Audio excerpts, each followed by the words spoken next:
దావీదుకి కనిపించింది ఏంటంటే, తన కొరకు ఎత్తి పట్టుకున్న దేవుని కరము చూచినప్పుడు ఆయన చెప్తున్నాడు, నేను చావను. Praise the lord.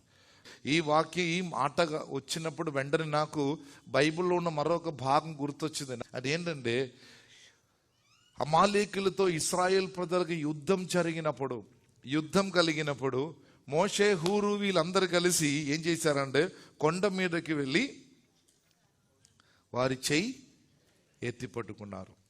దేవునికి స్తోత్రం. మోషే వారందరూ కలిసి చెయ్యిలా ఎత్తి పట్టుకున్నప్పుడు గెలుపు ఎవరికి కలుగుతుంది? ఇశ్రాయేల్ ప్రజలకి కలుగుతుంది.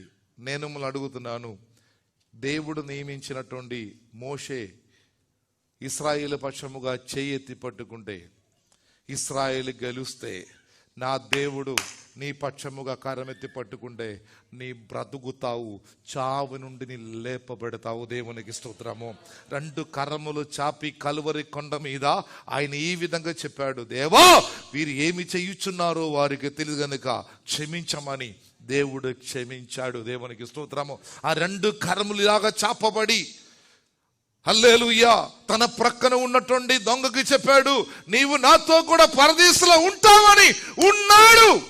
If the right hand of the Lord has risen for you, నా కొరకు మీ కొరకు దేవుని కుడి హస్తము ఎత్తబడినసలో ఉంటే నీకు ఉద్యోగం రావటం కాదు, చెప్పగలరు పరిస్థితి ఏదైనాను, నేను చావను, నేను బ్రతుకుతాను, బ్రతికి సజీవ లెక్కలో ఉండి దేవుని కార్యమును వివరించెదను. హల్లెలూయా.